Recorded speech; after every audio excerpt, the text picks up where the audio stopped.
ایسے بے وقوف اور بےہودہ نعت خانہ دی نعت سننی سنیاں واسطے جائز ہی نہیں. ایسے کم از کم نعت خانہ دی نعت نہ سنیا کرو. میں کدی کسی نعت خان دے ذاتی کریکٹر دے بارے بات نہیں کی، من کرنی نہیں چاہیے، بنتی نہیں. انہوں نے تو انہوں دے رب دا معاملہ ہے، وہ جان تو انہوں دا رب جانے. میں نہیں پتا وہ کی کر دیں کی انہوں تک ہے سسٹم. لیکن اگر کوئی نعت پڑھ کے اہل سنت دے عقیدے ڈیمیج کرے گا تو ہر درد والا سنی جنوں اہل سنت دے عقیدے نال پیار ہے وہ تو نفرت کرے گا.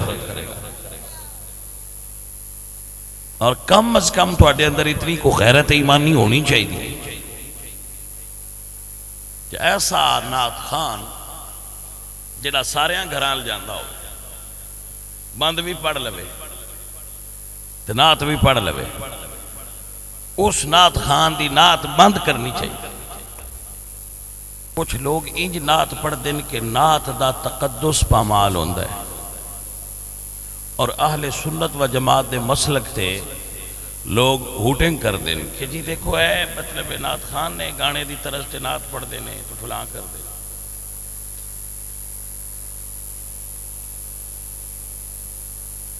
تو بھائی نعت خانی کوئی مائی دلال نہیں روک سکتا، یہ قیامت تک جاری رہے گی. مگر اس دے اندر پیدا ہونے والیاں وہ چیزاں جڑیاں نعت دے تقدس دے خلاف نے، خدا را وہ چھوڑیے. نعت نو نعت رہن دے یار. نعت شریف دا اور اس دے اندر ایسا ماحول بن گیا کہ ہن عورتاں نعتاں پڑھ کے ٹی وی تے چڑھا چھڑ دیا ہے کہ نا. خواتین میک اپ زدہ خواتین نعت پڑھ کے تو نیٹ تے یوٹیوب تے چڑھاندیاں نے یا ٹی وی تے ہوندیاں نے، تو انہاں دیاں نعتاں لوگ سن دے نے اور پھر سمجھ دے ہون گے کہ شاید سن ثواب مل رہا ہے.